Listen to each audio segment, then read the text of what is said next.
recording. Hare Krishna, Krishna, Krishna, Hare Hare, Hare Ram, Ram, Hare So this is Ganga Das, your host, and today in Dubai, in a beautiful, wonderful devotees association. And I have with me a great friend of mine, which I know from when he's very young. His name is Nanda Kumar Prabhu. Hare Krishna. He's born in Chennai, and he's born in 1969, so he's a kid. He's qualified auditor and risk management. So if you have any risk in your life, please contact him. We'll leave his number in case you have some problem. And actually, in 1975, with his father, Mr. Mani, Mahamuni Prabhu, he went to Ratha Yatra in Chennai in 1975.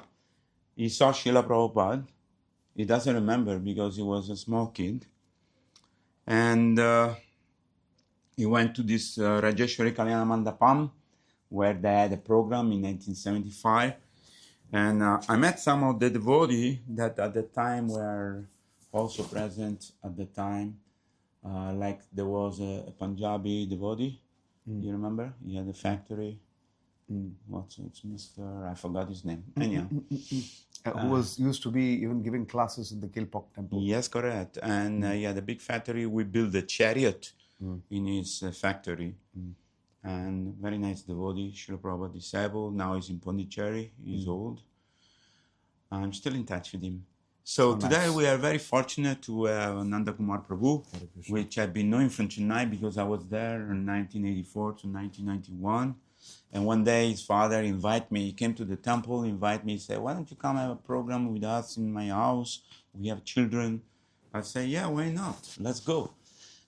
And so I went, and I saw a wonderful preaching occasion. Mr. Mani was very merciful, was like Srila Prabhupada. He used to pick up children from the street and teach them sloka, Bhagavad Gita sloka, and then feed them prasada sumptuously. So many people, many children. And he has such a merciful attitude. Your mother also was there cooking for everybody, always. And she's still there today. I met her yesterday here in Dubai. And so welcome to our podcast, Nanda Kumar Prabhu. Thank you for giving me this opportunity.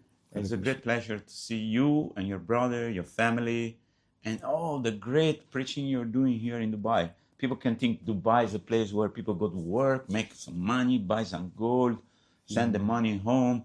But how is Krishna consciousness spread in Dubai? But before that, tell us a little bit about your background, what you remember of your family when we were in Chennai, and something like that. Hare Krishna. Thank you again. Krishna consciousness was possibly the greatest thing that happened to us even when we were kids, because it was so inspiring and interesting. As I mentioned, we went to Rajeshwari Kalyana Mandapam, and Bhakti Vinod Prabhu, we met him because he was there in Prabhupada's time. Yes. And my father met him there in Rajeshwari Kalyana Mandapam at that time. So I remember my father got me some comics and coloring books, which I'd scribble on. And I saw those. On the cover was 4 naked boys standing there. And then, there was a picture of Sri Chaitanya Mahaprabhu, and I asked my father, who is this? And I remember distinctly, I was very young, but I remember distinctly he told me that they say that he is an incarnation of Krishna. And those were the first impressions left. There was a huge Mahavishnu picture that came home, and that became our main altar. Mahavishnu lay down in the Anantasis. Yeah. Almost 2.5 feet by 1.5 feet size. And that was in our altar from 1976. But then the family moved, father moved to Dubai, and Krishna has his ways of getting back to his devotees. He thinks of us more than we think of him, as the acharyas say. And we were regulars in the Srinathji Krishna temple in Dubai. So one day somebody walked up to us in 1982, and they told us that there is some devotees come in from London to make life members. Wow. And that was Jalakar Prabhu and Sita Rani Mataji who had come in from London. My father there's no questions. He immediately said, yeah, I'm ready to go. So we went, met up, we heard a couple of classes. They were here, they gave 2 classes. My father was skint, actually. He had to move out of Chennai because he had loans to pay. But still, when they came to make life members, he contributed for the life membership as a first installment when he's still repaying loans across the other end. So we quote this often to say that even in a difficult moment, even if we are akinchana, that the kinchit that we have, if we are in a position to give Krishna, he gives that multifold to us. So at that time, we got nice pictures of Krishna. We got our first beads. We got Lakshmi Shankar, Hari Om Sharan and all these tapes which became famous every day. everywhere. Jagjit Singh, these became our famous, this thing. And the Lakshmi Shankar's, this thing which they had recorded in the UK. So there were 2 years in preparation. We had Prabhupada's Gita. We would read every week. Ranganathan Prabhu, you may know the gentleman. Yes. He was also a pillar in starting all this. So we would come together every Friday, offer, eat, read from the Gita. No association with the devotees, other than the fact that those devotees would come in. Family had to relocate to Chennai. And as soon as my father landed in Chennai, he found out where the ISKCON temple was. And none of us were with him. Road? Yeah. He came to Kilpauk Garden Road and he met you. And he had ordered for the first Bhagavatam set. So when you came home, you came home with the Bhagavatams. I remember that very well. You came. And we hadn't met any of you. So it's like, ooh, here comes the white elephants of Srila Prabhupada and Ganga Prabhu used to be. I'm not so white anymore. So we were so impressed by yourself and Radhika Raman Prabhu who had come in, Bharadwaj in the old days. These were the 3 devotees who had first impression, and then along with you was Arjun Nath Prabhu. And others. And the kind of, so from then started everyday Mangalarti from home in one scooter. So the rest will keep walking. The scooter will go back, drop the others and come back and pick up. We did a lot of things that gave a spurt to our Krishna consciousness.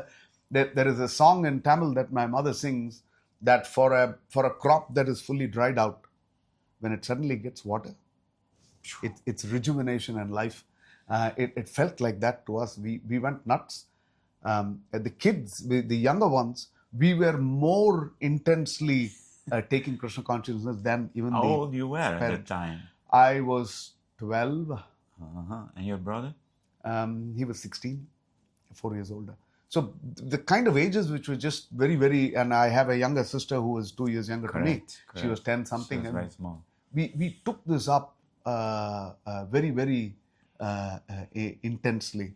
And the devotees so beautifully encouraged us at that time. I remember even when our exams were there, we could not afford to miss a Sunday program. You have an exam like Srivalabh had his chartered accountancy exam the next day. But we are sitting here and we are saying, oh, it's 5:45, Tulsi Aarti time. Because we were so thickly part, and thanks to your inspiration and also Supta Vigraha Prabhu who had come at that point in time, and that in 86, Srivalabh Prabhu and my father visited Mayapur for the 500th anniversary. So from the trinkets to the memories to the fact that they see those thousands of Prabhupada's disciples and white elephants and so many sannyasis that come there was like mind-blowing for all of us. Dvija Prabhu, very, very, very instrumental in encouraging and nourishing all of us. He started Food for Life in Chennai. He donated us a van, a Maruti van, and we started Food for Life with him. My mother and my brother, when they came for my marriage in 87, they stayed in his house. He was near this music academy. Right? You're right. And I remember asking your father, please give me one of your sons, I'll make him a devotee. He said, no, wait. They had to study, they had to finish the things, they had to do what they had to do. I said, okay, no problem. But then eventually the whole family became a devotee. So that was amazing. Your father was initiated, your mother, and you, yourself, and your brother, your sister, everybody. And I remember His Holiness Bhanu Swami had come in, just taken sannyas, just been made, or probably just made asked to be a guru. and a regional secretary at that time. Yes. And I remember the first time hearing Bhanu Swami, and by then, inspired by you and the many Italian devotees who would come in there, I started to play with the harmonium. Yes. So I'd sit there right in front of Bhanu Swami, and there are few people that Bhanu Maharaj will look at and talk. And I think when I was in grade 10, I was already there, sitting right in front of him, and this thing. Those were really the nourishing days. And I cannot but thank you for all that you have done, encouraging us as children. I remember going with Ganga Prabhu for when he goes to make life members and preach to them, and he would have a modified bike because from his racing days, and then we'd be in the red signal, and as the signal goes green, the front wheel will go up, and I'll be hanging for life onto Ganga Prabhu as we go, and those were memories and experiences where Krishna consciousness was not religion. Krishna consciousness was not what we were doing because our parents told us that, but Krishna consciousness was such an interesting aspect of life that all of us took to it together, the entire family. Amazing. Nobody putting any brakes on anybody else that way. Also, we didn't put any pressure. This was purely on inspiration because we become a devotee in the same way. We got inspiration from so many Prabhupada disciples and so many devotees, the Holy Dham. And it is, according to me, I like always adventure. And Krishna said, I'm adventurer. So then I was thinking, this is a perfect solution for me because I was traveling already for many years all over Italy, all over Europe. I came from Italy by road from Turkey with my friend Fabio. And when we came to India, we became more confused because so many temples, so many deities, so many sadhus, so many gurus. Somebody said this, that. But when I met the devotee, I realized that Krishna wanted me to understand deeply Krishna consciousness. So it was always a great pleasure remembering Chennai time. The time there were not so many cars and not so many flyover. Now it's complete change. But the preaching has picked up so much there. Bhanu Maharaj built a beautiful temple. And the Kilpok temple in itself was a beautiful sanguine area. It was a very artistically done home. That was a beautiful space. And therefore, it added a lot of flavor. Yeah, because when you entered, there was like a parking, or you can say an area, and a huge tree that brought so much character to the space. There was a tree which had this Shiva Lingam inside. Correct. What is it called? I don't remember Tamil, the name in Tamil. There's some name. Beautiful, a nice smell also. And I remember when we had your marriage being conducted there. In 87, yes. That was when you walked up to me and you told me, I want you to do the kirtan for this thing. I remember. You were a very good kirtan, yeah. Hare Krishna. I remember that. And it was the hottest day in May. It was very hot, but it was such a wonderful experience to be with all of you. And also our neighbor, there was a doctor who donated the deity of Krishna, Rukmini Satyabhama. The one behind there. Yeah, behind there, was a doctor and his wife. They said we had this murti. I think that was also an Atma Tattva Prabhu. Yeah, Atma Tattva Prabhu also preaching there to them. And they said, we want to give you this deity, and we put them on the altar. So everything looked like, the Lord that pulling the strings in different way. And we had like, okay, what to do next, and we were always eager to preach. I remember the one big blessing that we had, thanks to the Vritra is having the Lord stand in front of him. Shabari is having Rama stand in front of her. And she's saying, please send me back to that loka where my acharyas, my gurus are there so that I'll be able to continue my service to them. Vritra is saying, Dasanu Dasu, that may I be the servant of your servant. I think the one thing that you gave us the opportunity was every time a sannyasi or a Prabhupada disciple came, we got into just as Narada, when we speak about Narada, Prabhupada writes to say that he got attracted to the concept of the sadhu. And I think that's what you did for us. Atma Tattva Prabhu, every time he comes, he would come and stay in our home. And I would call him Mama. Uncle. And I'd be on the mat next to him, and I'd go on questioning, and he such He a can answer knowledgeable any question. anything, and many other devotees that you had. I'm forgetting one other who's now staying in Mayapur with his wife, who's from Malaysia. From Malaysia. Indian-bodied Mataji, he's American. Nice, thick, big build, who's living in Mayapur now with his I'm sons. trying to remember. We have 10,000 devotees there. Sorry. Yeah, I don't remember. So we got the opportunity to host so many people. Many people. At home. And it was a fantastic experience to have. And I think from there is when my father realized that Dubai is the place where he's in his elements. Right. And the family also felt that way. It was a difficult transition for us to fit into Chennai. From Chennai to Dubai. So when we had to do... Which year it was when you shifted? Shifted back in 89. 89. So that was 5 years of really, if we can say like what Prabhupada, the first book, a lifetime in preparation. And that 5 years was truly our preparation because we had been nourished so beautifully. I remember meeting His Holiness Jayaptak Maharaj for the first time. I walked into that room where Maharaj stays on top top of the parking space. And somebody had told me the previous day that Maharaj traveled more than 360 places the previous year. He was one of the most traveled person according to the British Airways. So I went to him and I asked him, why do you travel so much? This is the first time I'm meeting him. And Maharaj was kind enough. He looked at me, smiled, and he said, because my Guru Maharaj told me a rolling stone gathers no more. That was a good one, yeah? Good answer. That was just a sentence, and that will remain with me for life. I also remember the first time I played for a stage program on the harmonium.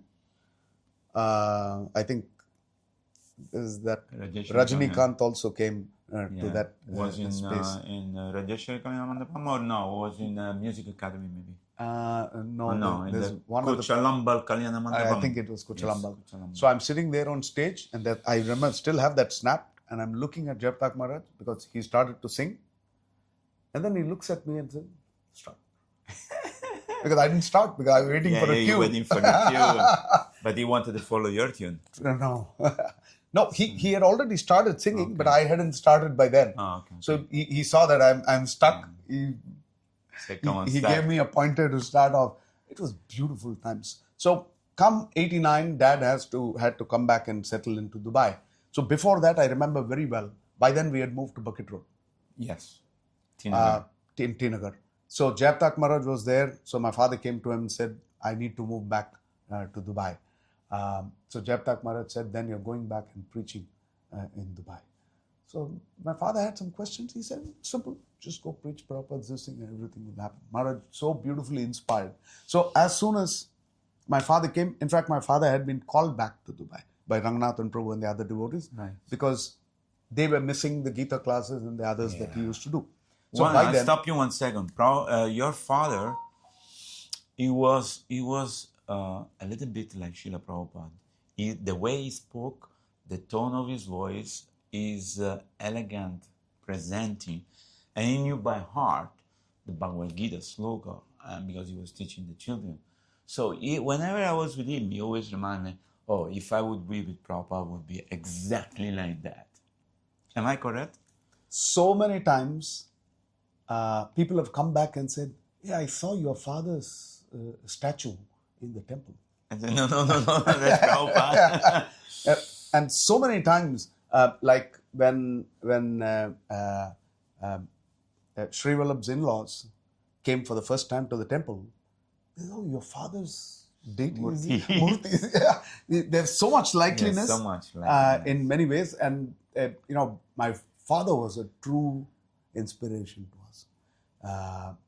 To me also, I should say that. He was. I also want to say that those initial days, that first 5 years, my father did a lot of work with regard to children, Gita chanting and so many things. And we had a wonderful time, but we also had our hits and misses. Of course. We had our differences. Of course. Now, what that brought to me was true mature relationships are in a position to see those differences and see beyond those differences and grow. And that's what's happened to us over the years. Of course. They were small specks, but they can, devotees can blow that up and make that so big that they have a complete rift. They don't want to speak to the person. They move away from the movement. But so those small things also helped us grow and understand that we all come from different backgrounds, but we have to serve Prabhupada together. So I think the one thing that happened as soon as they came, Srival, my brother and my father both came to Dubai in 89. My father decided that he got an opportunity with the Emirates. It was for a much lower salary and much lower position than he should take. And some people advised him, don't take it. But he took it. My father said, take it. Because you finish work by 3 o'clock. So you which have means more time. It leaves the rest of the time for you to go out there and preach. And that's the zone where we started big scale preaching. Initially, it was in our own home. And there would be 50, 80 people coming regularly. Then like Matsya Avatar, we kept growing. Expanding. Then we moved to the Sindhi Guru Darbar, which had allowed us the use. So that place could take up to 200 people. Then we grew further. And the same Sindhi community, which my father generally refers to as Sindhi Mahajan, because they are people with such a big heart. And if you see, my father didn't want this to be a Tamilwala satsang. So now we don't even have 3% of our satsang people who are Tamils.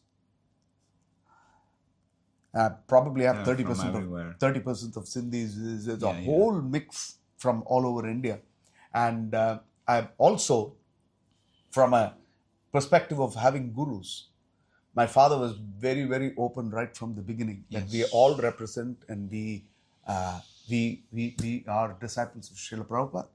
And anybody and everybody. So initially when we were here, Bhaktiyanand Swarup Swami used to do a lot of preaching out here. Jayaptak Maharaj started coming in regularly. Some of the early people that would come, we had... The beauty was Dubai was a fantastic stopover for anybody heading to Europe or US. Yes. So we were like Hanuman catching them by the shadow and pulling them in. And it was a great opportunity. We have had we have had at least 30 sannyasis visit us. For us to get a talk slot in our program was difficult. Will be once or twice a year. Because we had so many people visiting sannyasis, Bibi Govind Swami, Bhaktivikas Swami, Jayadvaita Maharaj, Bhakti Charu Maharaj, name it, and there's hardly anybody who's not been here to Dubai. I think that brought a particular culture. Even now, currently we have around 33 gurus for the disciples in Dubai. And we have a close to 1,000 initiated devotees. That's a lot. Yeah. And different programs happening differently. There are many smaller yatras which already have splintered 3 ways, 4 ways. By Krishna's grace, we have disciples of Radhanath Swami Maharaj, Jayaptak Maharaj, Bhaktivikas Swami Maharaj, Gopal Krishna Maharaj, and all of them working under one auspices and one umbrella without having to move into fragments or anything like that. I think that has been a blessing. That's beautiful. Also, I would like to say what I heard, that the Sindhi community in the very beginning of Dubai, and not Yatra, I'm not talking about ISKCON, about Dubai government, they were instrumental in teaching them how to do business. Therefore, the government has great respect for Indian people. Absolutely. Because they were simple people, let's say, but when they started to see that there was oil opportunity to grow, then they took advice from these people who were very exceptional people in doing business, and even today they are. And then therefore they have a great respect and great tolerance. They will never harass any Indian people unless they do something wrong, but live and let live, like you do your things. True. I want to just, alluding to what you were saying earlier, even before partition, Yes. the Tatai Bhatiyas and the Sindhis, mainly from Pakistan and some from Mumbai, had already come in here to start business. So at that time, Dubai was doing a lot of pearl trade. So the pearl trade requires financing. So they have to get food. If they go into the sea, they are there for an entire month. So they need to be stacked up for the entire month. So they need funding. So what these businessmen would do is they would fund the pearl trade, and when they come back, they'll buy the pearl from them. Wow. The smart businessmen. Wow. And therefore the Indian rupee was the currency in the UAE till almost 1970, 72 if I'm right. The Indian rupee was there. So what they did, it seems when HSBC walked into Dubai, they asked Sheikh Rashid, whom do I lend to? So Sheikh Rashid said, you see these men who are wearing dhotis with a cap, you can lend to any of them. If you have a problem, come back to me. These are safe. These are very safe people to lend. And they started, one of our, from the Tatai Bhatia community, Magaba, who used to be, I have had the good fortune of dealing with classes for 7 or 8 years, where Magaba would be sitting there every single session. He was the person who started Diva. They purchased kerosene. They would have a kerosene gen set, and they would supply electricity to people. So this community did so much, including all the education being departed to the Sheikh's children. They were all studying in the Indian schools.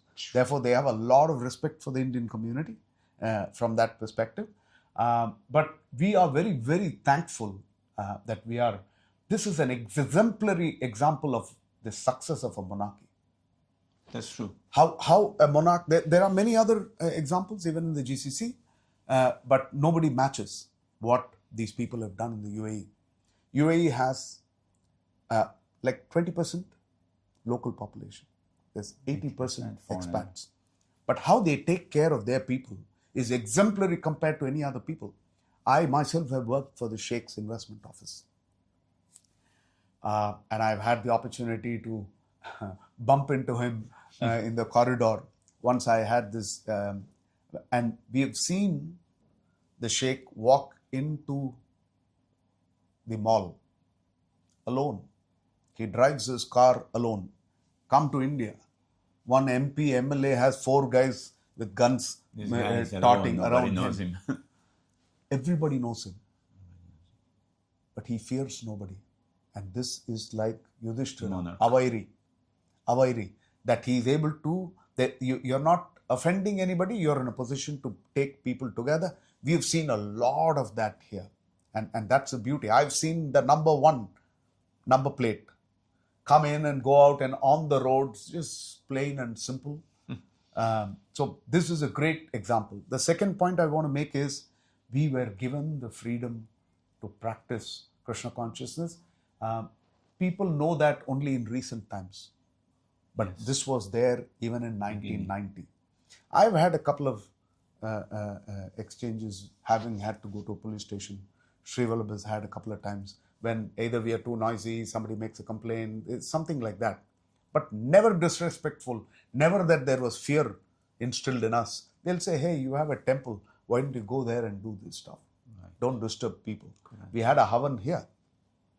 Means and the smoke went out. Yagnya, and the smoke went out to our neighbors and they came complaining, and I had police stand right in front of the store.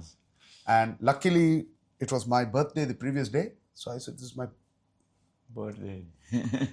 So it's not that they don't know. They know what we're doing. They know we've been doing a lot of house programs. As I mentioned, Srivalabh must have mentioned, at our best. We have had more than 7,000 Damodar Aartis in homes in this 1 month with no full-time devotees, just professionals and employees going out and doing that. Is it that this is not going to come to somebody's eye? No. Of course. They know it very well. But because we are a peaceful community, we are not trying to, we are not convert anybody. That's not the intent at all. We are working with the Indian community. And therefore, some devotees do have a complaint that we are not in a position to cater to many other communities. We don't want to do this in this geography because we have to sink in with such wonderfully accommodating, this is one GCC country which stands exceptionally beyond. Sorry, what is GCC? Sorry, the Gulf Cooperation Council. Okay. So all of the Gulf countries are generally known as GCC. GCC, okay. So this place has been, Bahrain, I have to say Bahrain is extremely tolerant that way, but we are very thankful to the rulers and the law and order here, which has made us very safely and happily practice. So I'm like second generation, my children are third generation Dubai practicing devotees. Beautiful. I think, as you say, this is very important for us to understand that what Srila Prabhupada saying in Srimad Bhagavatam, the monarchy is the best solution because democracy is demon crazy. So we see the whole world is upside down because people become confused which party to vote, so much politics, corruption. In India especially we see this. Although Mr. Modi is doing a great job, even though he's not a monarch, but he's taking up the responsibility to create infrastructure and opportunity for people to grow, and he has done many, many wonderful things.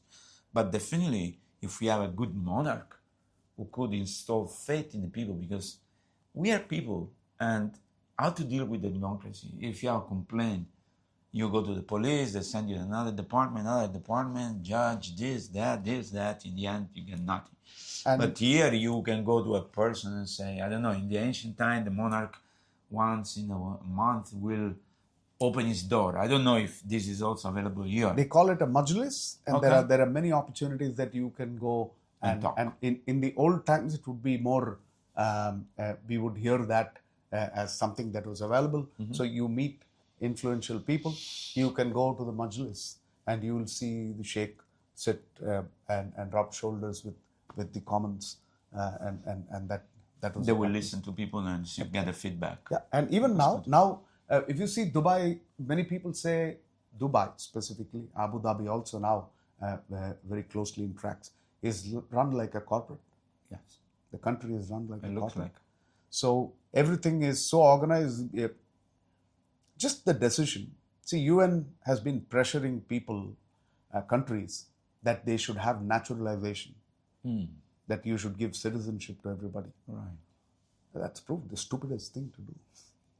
Yeah, because then along with that comes so many things. Look at what's happened to Europe, going to dons. Look at what's happening in the US. So these are monarchs who are in a position to decide, we want this, we don't want this, and there's not much you can do about that. But the decisions have been very sensible. So this is a beautiful example of a very working, successful monarchy. The same has to be said with regard to COVID. The rules were such you cannot move out of your home. And therefore, COVID had hit Dubai the least.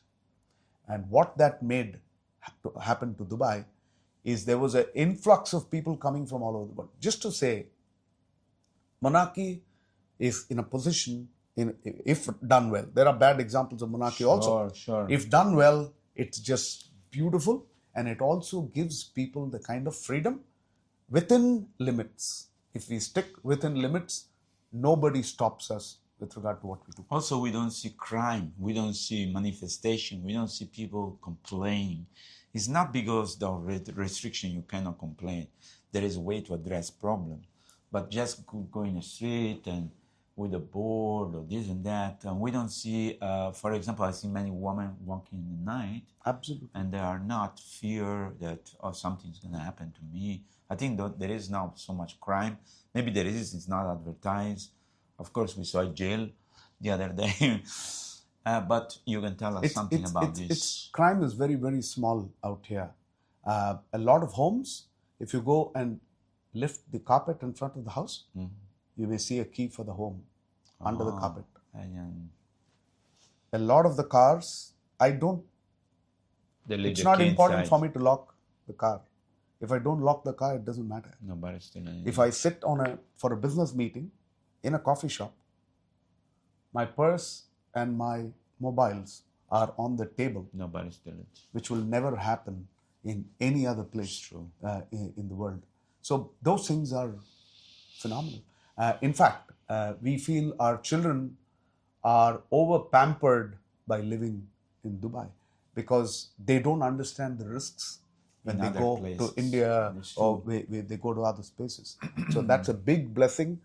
To be in, I sincerely think you do good Sukriti, you're born in good families, you do good Sukriti, you get to associate with good people and nurture your Krishna consciousness.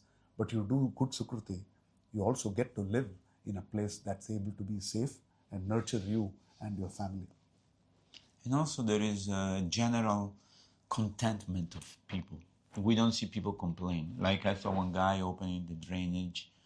I say hello, and he said hello with a smile. Of course, a lot of workers are Indian, Pakistani, Bangladesh, I don't know where. But it seems like people are feeling content. They're not like, oh, I'm not getting enough money, this government sucks, this, that. No, because they want to come here and work and send money home. Things are getting a little difficult compared to what it was before. Yes. 10 years ago, Dubai was a much easier space to live. Dubai has one specific beauty and which makes a very big difference. You go to the West, you will get westernized. Very rarely that you will be able to still hold on unless you're a very strong swimmer against the current. Yes. But Dubai gives you the opportunity. You can choose to live like a completely in a different culture, or you want to live completely in the Vedic or the Indian culture. There are pockets which will make you feel like you're in Mumbai, and just walk out for Diwali.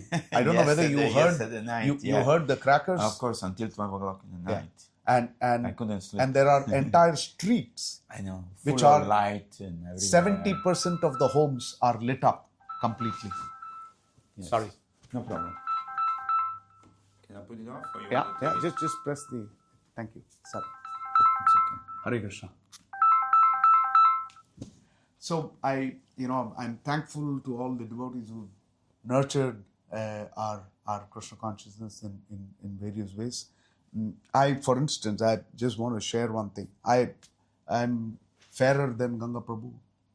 Yes. You become Sahib by association. You were dark once upon a time. You're right. So I had vitiligo.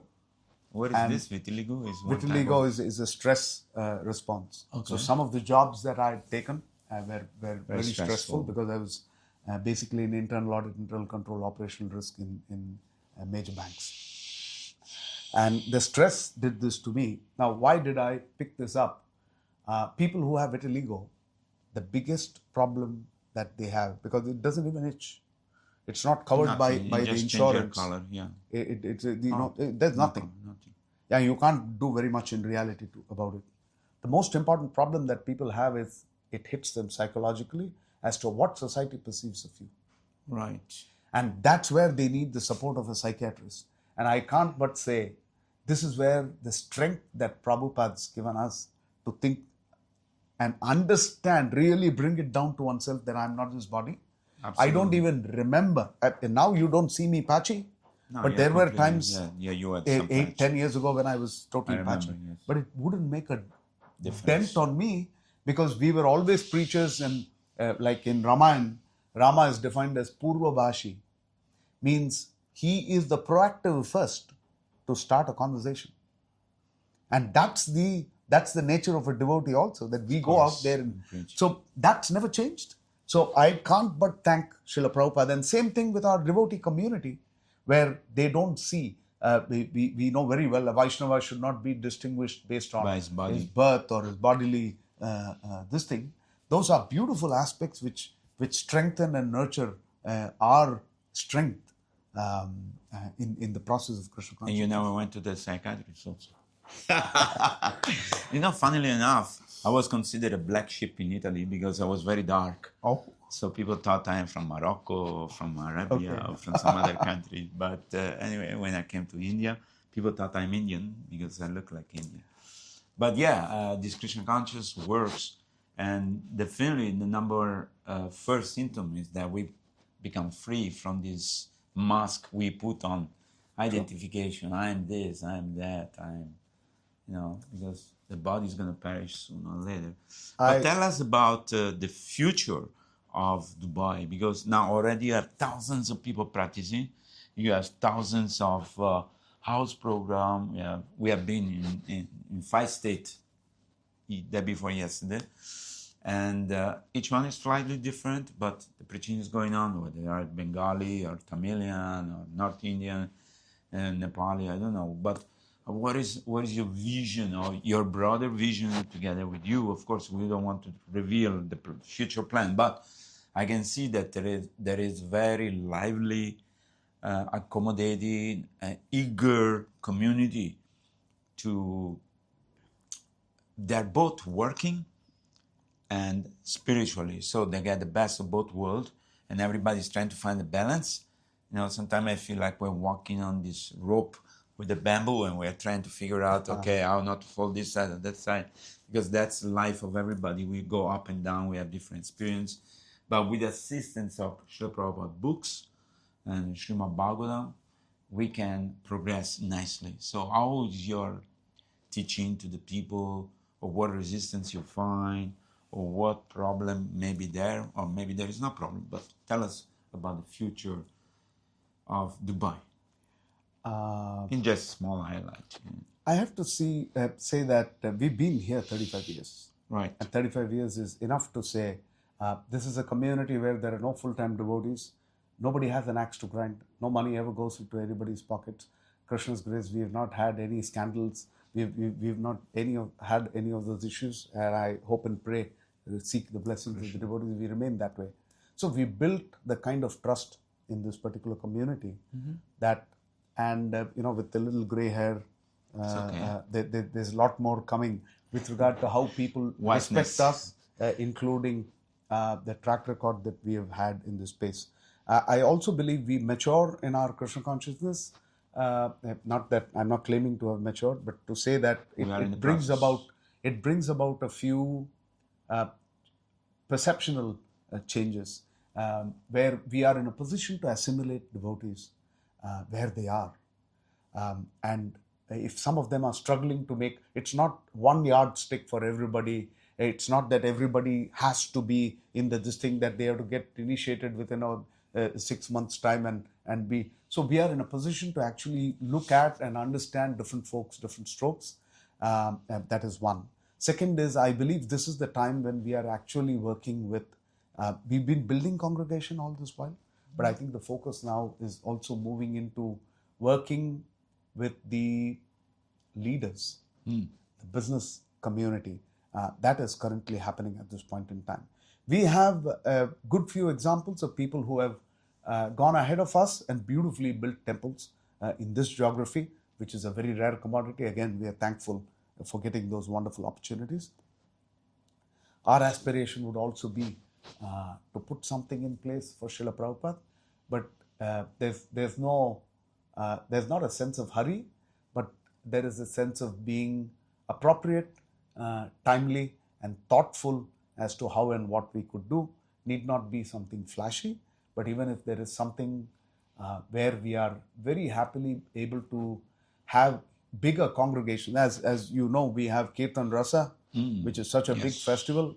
How many people today, participated? Around 6,000 people, 2,000 people almost every day passing through the event. Fantastic. And we have,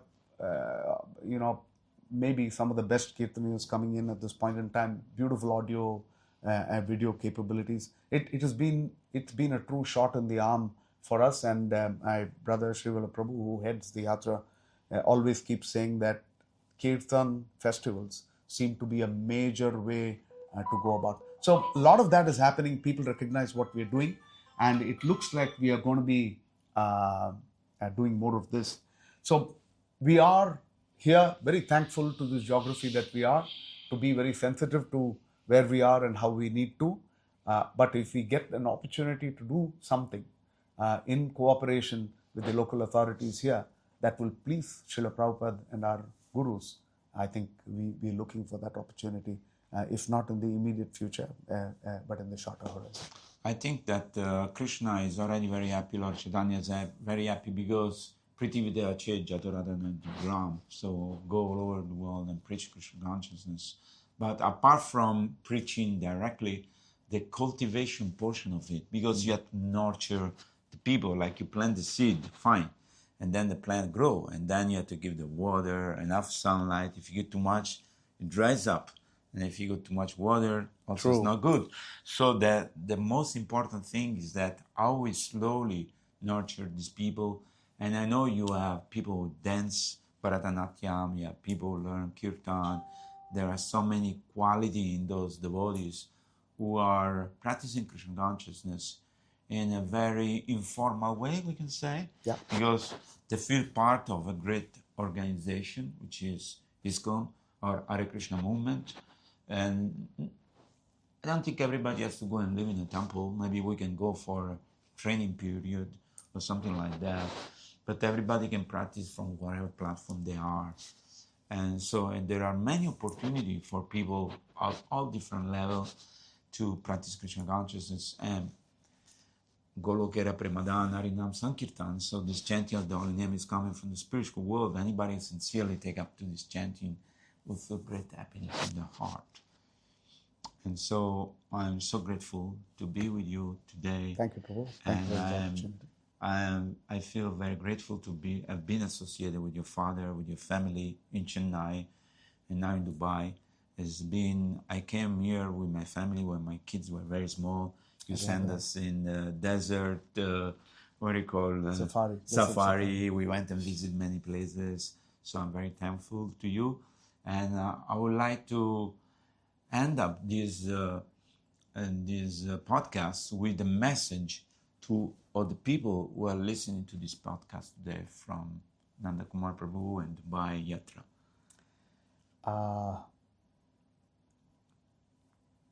My father used to have sometimes pitch battles. Pitch market. Pitched battles. Pitch battle means?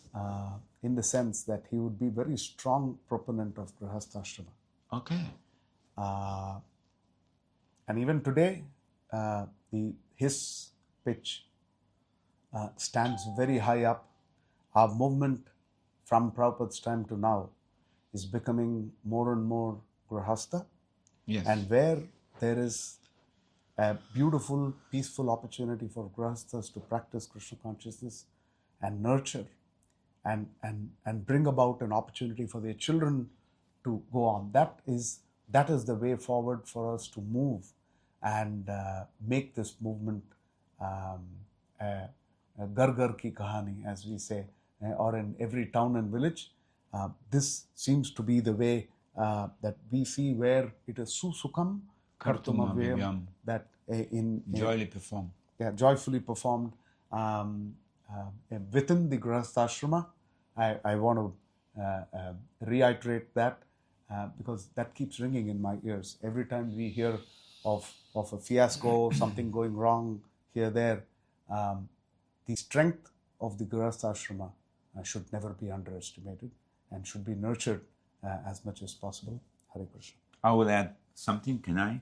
Here you are. I would say also example. as a Grihastha, because I have 2 sons and 4 grandchildren. Both my sons are married. At one point, they decide themselves to choose Krishna consciousness, because we cannot force our children to be Krishna conscious. We can only inspire them by our achar and prachar, they say, by our practicing Krishna consciousness, by our giving them example. We cannot force people to be devotee. We cannot force people to chant Hare Krishna. We cannot force, but they get inspiration by living in a cultural environment. So hopefully, because Krishna is not forcing us to go back to God. Because let's say if Krishna would force us to go back to God, we go there and say, hey, what am I doing here? I want to go back to Dubai and drive my Ferrari. And then Krishna say, okay, you're right back. We bloop and go right back to Dubai. So the thing is that as a Grihastha, my personal feeling is like, don't force your children. Just inspire them by your practice. And children, they're like sponge. They absorb by seeing, not what we say, but they absorb what we are practicing.